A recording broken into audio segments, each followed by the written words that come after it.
Il y a de nombreuses années dans la ville d'Abuja, le soleil frappait les rues avec une telle intensité qu'on aurait dit qu'il voulait y laisser une trace. Rhoda venait tout juste de terminer son service national. C'est fraîchement sortie, pleine de rêves et les yeux brillants d'un espoir que seules les personnes au début de la vingtaine peuvent porter. Elle ne venait pas d'une famille riche, mais elle avait du cran, le genre de fille qui entrait dans une pièce et se faisait remarquer, même quand personne ne regardait. Elle vivait chez sa tante à Garki, entassée dans une petite chambre à la peinture écaillée, avec des rêves trop grands pour le plafond. Chaque jour, elle portait son dossier d'une main et sa confiance de l'autre, arpentant les bureaux à la recherche d'un emploi. Elle avait repassé cette même chemise blanche 100 de fois et ciré sa seule paire de talons jusqu'à ce qu'il brille au point de tromper le soleil. Puis vint cette nuit-là.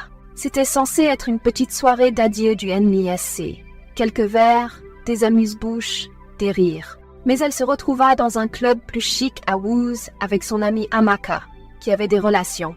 Rhoda n'aimait pas les endroits bruyants, mais ce soir-là, elle voulait juste ressentir quelque chose de différent. Elle voulait oublier la pression de la recherche d'emploi, les conseils de mariage non sollicités de sa tante et l'incertitude étouffante de son avenir. C'est là qu'elle le vit. Grand, élégant, sa montre pouvait payer 2 ans de son loyer. Et sa voix, douce comme une prière murmurée à minuit.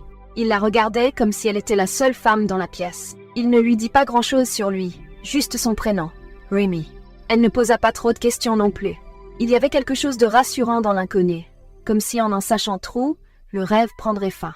Et peut-être est-ce pour cela qu'après 2 verres de discussion et un baiser inattendu sur le parking du club, elle se retrouva le lendemain matin dans une chambre d'hôtel à Maitama. Seul. Il était parti. Pas de mots, pas de numéro, aucune trace de cet homme qui l'avait fait se sentir magique. Il ne restait qu'une chose, une pile soignée de billets de 10 000 Naira sur le lit, comme si elle avait été une transaction. Rhoda fixa l'argent comme s'il brûlait ses yeux. La honte lui monta à la gorge comme de la bile. Elle ne pleura pas, mais sa poitrine lui faisait mal, comme si elle avait été vidée. Elle rassembla ses affaires en silence, et en sortant de cette chambre, elle jura de ne jamais reparler de cette nuit. Rhoda essaya d'oublier. Elle enterra le souvenir de cette nuit sous les candidatures, les courses pour sa tante et des prières chuchotées à minuit. Mais le fantôme de cette soirée la suivait.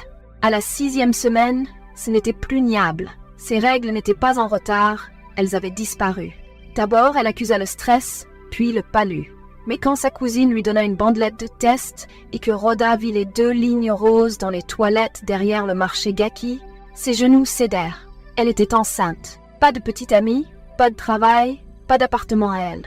Juste une aventure d'un soir avec un inconnu nommé Remy. Et maintenant, son corps portait quelque chose pour lequel elle n'était pas prête. Sa tante le remarqua. « Tu vomis tout le temps, Rhoda? C'est quoi ça encore? Tu es malade ?» Rhoda secoua la tête avec un sourire forcé. « C'est juste l'ulcère, je crois. » Mais sa tante n'était pas stupide. Un après-midi, après que Rhoda eut encore repoussé son assiette en la reniflant, sa tante la fixa longuement. « Tu es enceinte, hein ?» dit-elle franchement. Rhoda ne répondit pas. Les larmes lui montèrent aux yeux, silencieuses, honteuses. Les cris qui suivirent auraient pu fissurer les murs. « Tu veux gâcher ta vie? Une fille sans emploi, et tu viens ajouter une grossesse non désirée? Où est le père? Qui est cet homme ?» Rhoda murmura son nom. « Remy. » « Remy qui? Je ne sais pas. Juste Remy. » Ce jour-là, sa tante cessa de lui parler. Elle ne la mit pas dehors. Mais le silence dans la maison était plus fort que n'importe quelle gifle. Rhoda se mit à nettoyer plus, à cuisiner plus, à essayer plus fort, espérant mériter son pardon. Mais au fond, elle savait qu'elle était seule. Alors, avec les pieds gonflés et un ventre qu'elle apprit à cacher sous des vêtements trop larges, Rhoda commença à naviguer dans Abuja comme un fantôme enceinte. Invisible le jour, en pleurs la nuit, priant que l'enfant qu'elle portait disparaisse, parce qu'elle n'avait pas les moyens de le garder. Elle demanda au pharmacien combien coûterait un vrai curetage. Il la regarda de haut en bas avant de répondre froidement. 35 000 Naira, peut-être 40 000 selon le nombre de semaines. Elle n'avait que 3 000 Naira. Désespérée, elle serra des pagnes autour de sa taille et s'allongea à plat ventre, espérant que la pression ferait ce que l'argent ne pouvait pas. Pendant 3 nuits, elle saigna légèrement. Et au 4e soir, elle s'évanouit dans la salle de bain. C'est là que sa tante la trouva, inconsciente, écumant de la bouche. Elle ne l'emmena pas à l'hôpital. Elle paya une infirmière locale de Jabi pour la ranimer à la maison.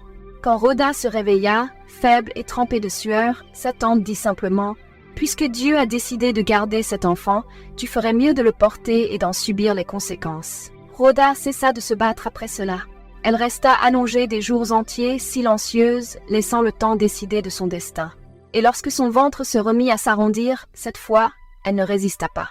Parce qu'au fond, elle savait, quelque chose en elle refusait de mourir. Rhoda accoucha un jeudi pluvieux. Pas de péridurale, pas de famille criant à la porte de la maternité, juste le souffle d'un ventilateur de plafond, sa tante faisant les 100 pas, bras croisés, et une sage-femme qui marmonna « Pousse comme si ta vie en dépendait ». Et elle poussa. Elle poussa comme si elle était en colère contre le monde, comme si elle expulsait chaque souvenir honteux de cette nuit à Maitama, comme si elle voulait forcer l'homme qui s'était évaporé à ressentir ce qu'elle ressentait. À exactement 13h48, un petit garçon poussa son premier cri. Il avait les poings serrés, comme s'il était né prêt à se battre. Il avait les lèvres de Rhoda, mais son nez, sa mâchoire, même la courbe têtue de ses sourcils, tout venait de Rémi. Cet étranger, cet homme, ce fantôme au beau sourire et sans adresse cognée. Rhoda le regarda, essoufflée, brisée, stupéfaite. Sa tante le regarda et souffla. Donc c'est ça, le résultat d'une nuit de stupidité.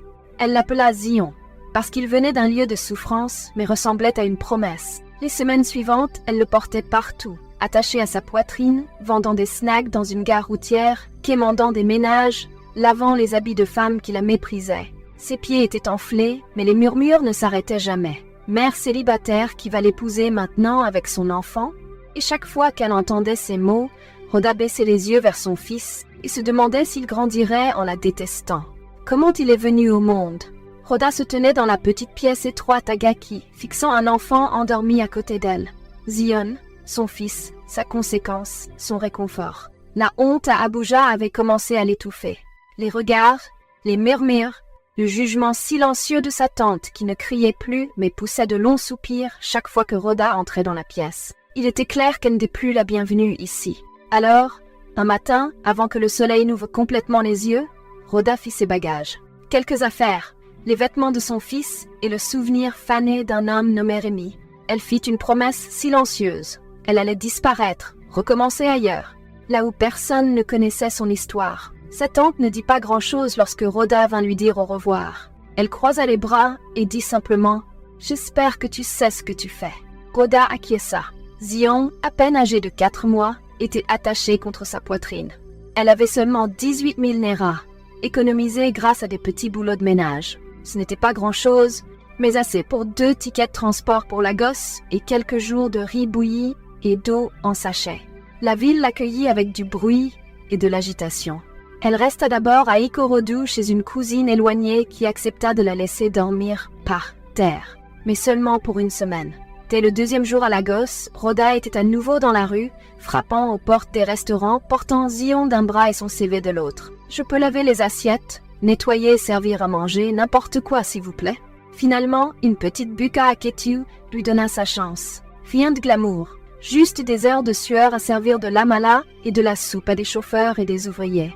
Le salaire, 15 000 Naira par mois, plus 2 repas gratuits. Mais c'était honnête, et elle accepta avec gratitude. Zion dormait attachée dans son châle dans son dos pendant qu'elle travaillait. Parfois, quand il pleurait trop, la patronne soufflait. « Ce n'est pas une crèche ici. Oh, si tu ne peux pas gérer, pars. » Mais Rhoda resta. Elle n'avait pas le choix. Le soir, elle rentrait à pied dans une petite chambre de boys' quarters qu'elle louait à Mile 12. Elle baignait Zion avec une tasse d'eau, lui chantait doucement, puis s'écroulait à ses côtés, les pieds douloureux, les doigts gonflés. Mais pour la première fois depuis longtemps, elle avait l'impression de gagner une bataille. Même petite, même lente, et chaque jour, le visage de son fils ressemblait de plus en plus à celui d'un homme qu'elle priait de ne jamais revoir. Les semaines passèrent. Elle trouva une crèche dominicale qui demandait 2000 Naira par semaine. Cela lui donnait un peu plus de liberté, et elle pouvait travailler sans craindre que de l'huile chaude ne tombe sur la tête de son bébé. Puis un petit miracle se produisit. Une cliente, une femme en tailleur, venue une fois par semaine pour du pondediam, s'intéressa à elle. Elle observa Rhoda en silence, puis un jour lui demanda « C'est vous, celle qui est toujours là avec le bébé ?» Rhoda hocha la tête. « On ouvre un nouveau restaurant pas loin. Endroit correct, uniforme, meilleur salaire. Je vous ai observé. Vous êtes rapide, respectueuse et vous souriez même quand on vous insulte. » Elle clignait des yeux. « Mais je vous propose un poste. Venez demain pour un entretien. » Si vous réussissez, vous commencez la semaine prochaine. 45 000 Naira par mois.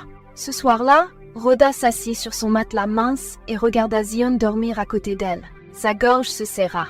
Elle chuchota « On quitte la buka. Fini les gifles à cause de la monnaie.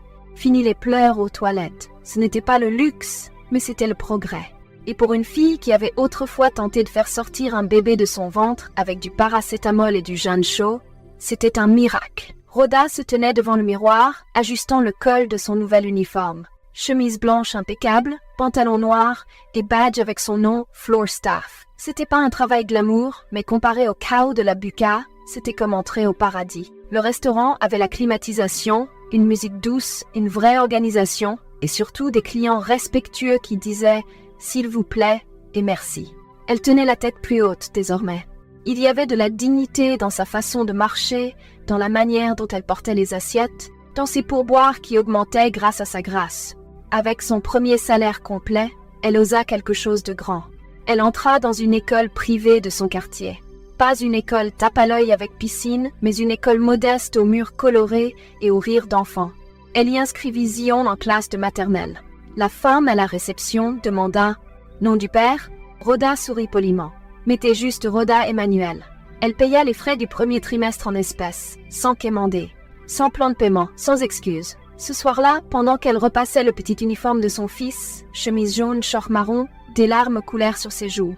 Pas de douleur, de la fierté, un sentiment qu'elle n'avait pas ressenti depuis longtemps. Elle ne survivait plus. Elle assurait. 4 ans passèrent. Zion avait maintenant 5 ans, vif, bavard, avec un visage à faire chavirer les cœurs. Il avait les yeux de sa mère, mais tout le reste venait d'un homme qu'il n'avait jamais rencontré.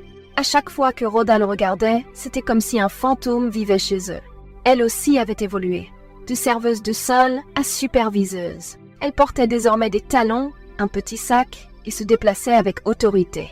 Au restaurant, les clients la respectaient. Son patron lui faisait confiance. Elle avait même ouvert un petit compte d'épargne. Leur chambre ne fuyait plus et Zion avait son propre petit matelas décoré de dessins animés et de rêves trop grands pour 4 murs. Rhoda ne sursautait plus quand on disait « mère célibataire ». Elle portait ce titre avec une fierté discrète. Mais il y avait une chose qu'elle ne pouvait pas contrôler. Les questions. « Maman, il est où mon papa ?» Elle essaya d'éviter la question pendant des mois. Elle disait « Ton papa est très loin ». Mais Zion était trop malin, trop observateur. Et ce qu'elle ne savait pas, c'est que son passé était déjà en route. Cette fois, avec de l'argent, du pouvoir et aucun souvenir de la nuit qui avait changé sa vie. Le restaurant était en ébullition. Une famille riche avait réservé tout l'étage VIP pour une fête de fiançailles ce week-end. Et rien ne devait mal se passer. Les gens du marié avaient envoyé quelqu'un avec des instructions strictes. Élégance, perfection, zéro drame. Rhoda bougeait comme une horloge. Elle supervisait le personnel, vérifiait les verres à vin, donnait des consignes au chef, revérifiait les arrangements floraux. « Ce n'est pas un événement comme les autres », murmura son manager. « Cette famille est riche. S'ils sont impressionnés, on devient viraux. » C'était samedi. Pas d'école, pas de crèche. Alors Rhoda avait amené Zion avec elle au restaurant, habillée de son jean le plus propre et d'un t-shirt. « Reste juste dans la salle du personnel, d'accord ?» dit-elle en s'agenouillant à sa hauteur. « Pas de bruit, pas courir, je viendrai te voir. » Il hocha la tête comme un petit adulte. « Promis, maman. » L'équipe était déjà en mouvement. Les serveurs en uniforme allaient et venaient rapidement entre les tables. Les invités arrivaient, bien habillés, élégants, riant doucement dans leurs verres à vin. Rhoda parcourait la salle comme une pro. Elle guidait les serveurs et ajustait les chaises, remplissait les verres d'eau. Puis, le couple entra. Des flashs d'appareils photo éclatèrent. La foule applaudit. La fiancée en dentelle dorée tenait le bras d'un homme grand en agbada vert foncé. Rhoda se tourna instinctivement pour les accueillir et se figea. L'homme, le visage. Premier, plus âgé, mais indéniablement lui. Même démarche confiante, même mâchoire, même yeux.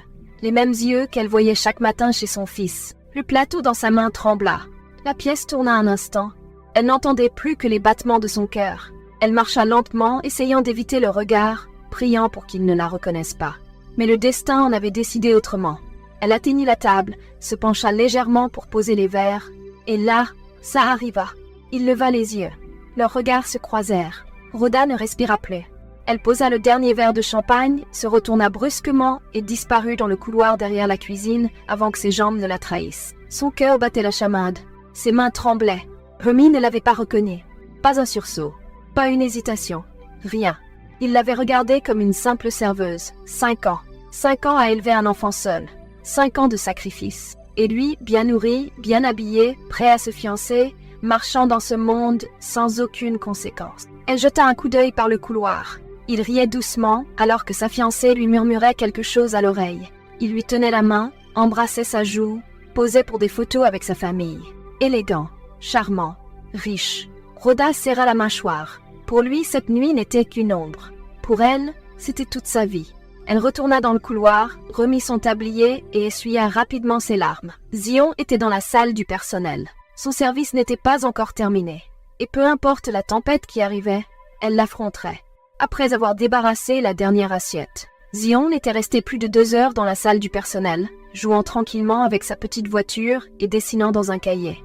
Mais finalement, la nature a parlé. Il sortit prudemment dans le couloir, calme, frais, comparé au tumulte du restaurant, et se dirigea vers les toilettes avec la confiance d'un enfant élevé par une mère vive. C'est là que cela arriva. La mère du marié, élégante dans sa dentelle bordeaux et ses perles corail, s'était éloignée de la foule pour prendre un appel. En raccrochant, elle se retourna et le vit. Le petit garçon debout contre le mur du couloir, se frottant les yeux, bâillant. Elle cligna des yeux avec insistance, puis fixa la forme de son visage, ses oreilles, son nez, même le petit écart entre ses dents lorsqu'il lui sourit poliment. Mais ce qui fit bondir son cœur, ce ne fut pas seulement la ressemblance. C'était la tache de naissance sur sa main gauche, une petite marque courbée juste en dessous du pouce, exactement comme celle de Rémi, exactement comme celle qu'il avait étant enfant. Elle s'approcha. « Bonjour mon chéri, comment tu t'appelles ?»« Zion » répondit-il timidement. « Zion, c'est un très joli prénom. Qui t'a amené ici ?»« Ma maman, elle travaille » dit-il en pointant vaguement vers l'arrière. La femme continua à le regarder en souriant, mais ses yeux étaient troublés, pleins de confusion. « Est-ce qu'on s'est déjà rencontrés ?» demanda-t-elle doucement. Zion secoua la tête. « Non, madame. » Elle acquiesça lentement. « Tu me sembles très familier. » Puis elle le regarda s'éloigner pour entrer dans les toilettes. Sa main vint se poser doucement sur sa poitrine. Comment l'enfant d'une étrangère pouvait-il ressembler trait pour trait à son fils quand il était petit? Les mêmes yeux, la même mâchoire, la même tache de naissance. La mère du marié retourna à la fête, mais son esprit était ailleurs. Elle s'assit à côté de son fils, qui discutait avec ses futurs beaux-parents. Il semblait si détendu, un verre de vin à la main, plaisantant à voix basse. Mais désormais, elle ne voyait plus que l'ombre de ce petit garçon dans ses traits. Elle se pencha légèrement vers lui. « Remy, dit-elle à voix basse, tu connais quelqu'un du personnel ici? Personnellement ?» Il la regarda, perplexe. « Pourquoi ?» Elle hésita. « Il y a un enfant ici, je viens de le voir à l'arrière. Il te ressemble exactement quand tu étais petit. » Il haussa un sourcil, à moitié amusé. « Un enfant? Maman, je suis sûre que c'est juste une coïncidence. Les enfants ressemblent souvent aux gens. »« Non, Remy, dit-elle fermement. Il a ta tache de naissance sur la main. » Il fronça légèrement les sourcils. « Ma tache de naissance? Oui, celle-là. Au même endroit ?» Remy fit un geste pour écarter ses inquiétudes, amusé, mais peu intéressé. « Maman, tu te fais des idées? C'est sûrement l'enfant d'un invité ou du personnel. Ça ne veut rien dire. » Elle ne voulait pas y croire. Peut-être que c'était une coïncidence. Peut-être qu'elle était juste émotive. Mais son instinct refusait de lâcher prise. Elle s'excusa doucement de la table et repartit vers le couloir où elle avait vu l'enfant. Un serveur passa près d'elle. Elle l'arrêta doucement. « S'il vous plaît, demanda-t-elle, le petit garçon de tout à l'heure. Vous savez qui est sa mère ?» Le serveur réfléchit un instant. « Le garçon? Oh, c'est le fils de sœur Rhoda. C'est notre superviseur. Elle l'a amené aujourd'hui parce que l'école est fermée. » Elle hocha lentement la tête. « Où puis-je la trouver ?» Il pointa vers la zone de service. Rhoda se trouvait près du stand de boissons lorsqu'elle entendit quelqu'un l'appeler doucement.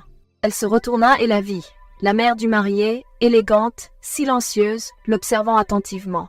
Rhoda se redressa rapidement. « Bonjour, madame. » La femme lui offrit un léger sourire. « Bonjour, ma chère.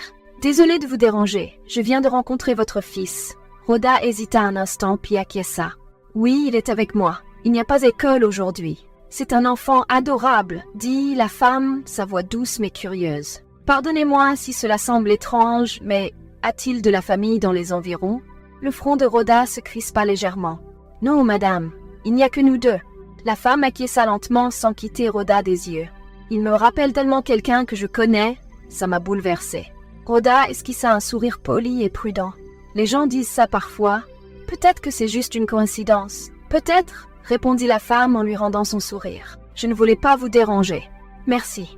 Quand la mère de Rémi retourna dans la grande salle, elle avait pris une décision. Elle ne tirait pas de conclusion hâtive, ce n'était pas son genre, mais son instinct ne l'avait presque jamais trompée. Elle devait juste éclaircir son esprit, les voir ensemble. Ça réglerait la question. Elle attendit que les invités soient plus détendus et que l'événement touche à sa fin. Puis elle se pencha vers Rémi. « Il y a quelqu'un que j'aimerais te présenter ?» dit-elle d'un ton léger.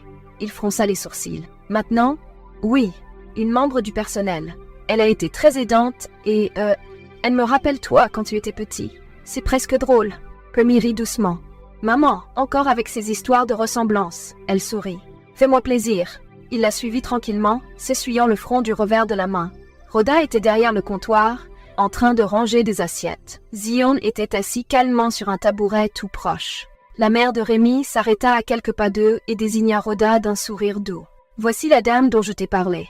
C'est elle qui a supervisé l'événement aujourd'hui. » Rhoda leva les yeux, croisa le regard de Rémi, et cette fois, il la vit. Son sourire se figea, à mi-chemin entre la politesse et la surprise, et une étincelle de confusion passa sur son visage. Il inclina la tête comme quelqu'un qui essaie de retrouver un souvenir lointain. Mais avant qu'il puisse parler, ses yeux tombèrent sur le petit garçon. Zion leva les yeux vers lui. Leurs regards se croisèrent, et Rémi chancela légèrement, comme si quelque chose l'avait frappé en pleine poitrine. Il regarda à nouveau Rhoda. Sa voix, lorsqu'elle sortit, était douce et incertaine. « Je vous ai déjà vu, non ?»